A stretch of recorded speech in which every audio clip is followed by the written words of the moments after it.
perfect. Perfect cop, perfect husband, perfect father. To be honest, he'd never doubted that absolute truth. Until tonight. Gabe squatted down and squinted through the night, out of his father's line of sight. The scent of gasoline burned Gabe's nose. The exhaust hit his lungs and he fought back a cough. Had to be quiet. His dad was antsy, nervous. He fidgeted like Gabe had never seen, and Gabe had definitely never witnessed that particular expression on his father's face. What was his dad hiding? Had he gone over to the dark side? Gabe had heard his dad whisper over the phone about good cops going bad enough to know what happened. His entire body stilled. Maybe he should just go. Did he even want to know the truth? He shoved the apprehension aside. He needed to know. A bus pulled into the station, its headlights sweeping the parking lot and momentarily exposing an unexpected sadness on his father's face. Another emotion, anticipation, glittered in his eyes. Who was his dad waiting for? The doors opened, and one after another, passengers disembarked. The excited, the down and out, the dead tired. Then a teenager, with long, dark brown hair, exited and scanned the terminal area suspiciously.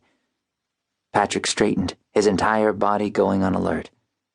Gabe took another look at the girl. A weird sense of déjà vu swept through him.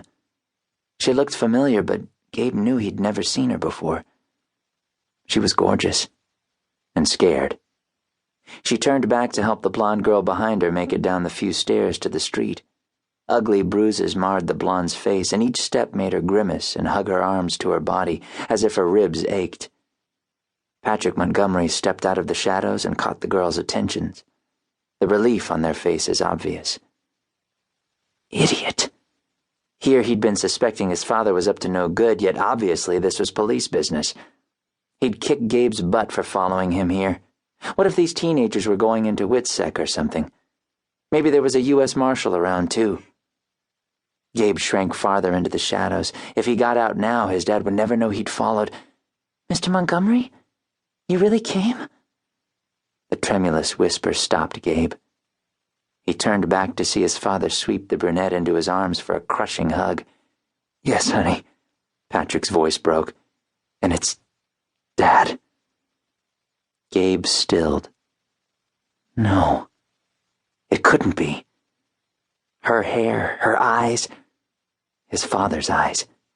And he knew. What the? Gabe exploded out of the darkness and yanked his father away from the girl. The guilt and shock on his father's face ramped up Gabe's fury. Dad?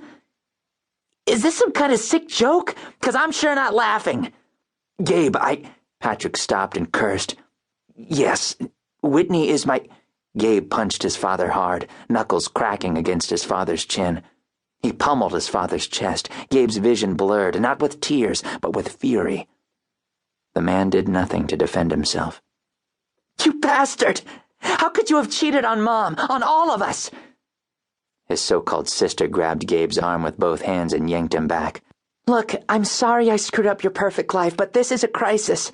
We have to get my friend to safety. Someone's trying to... Bullets strafed the side of the bus, decimating anyone in the way. An elderly woman reaching for a suitcase sprawled to the ground. Panicked screams and cries of agony filled the night. Patrick homed in on where the shots had come from and ran that way, his gun at the ready. Gabe, get the girls inside and call 911. Gabe turned to grab them, then slipped on the blood oozing from the wounded. Before him lay the blood-spattered, bullet-ridden body of the blonde teenager. His sister futilely pressed her hands against the pulsing wound in the girl's chest. Don't die, Shannon. Oh, God, please. Gabe bolted to them, tipping over a large metal trash can to act as a temporary shield. He pulled off his shirt and stuffed it against the chest wound. The girl moaned, Need my book. The game. A gurgling sound came from her throat, and crimson rivulets ran from the side of her mouth. Stop them. Shannon! His sister's tearful cry twisted everything inside him. This was his fault. He'd kept them outside so some lunatic could take them out. Get inside. I'll carry her. Gabe picked Shannon up gently, even though he knew it no longer mattered.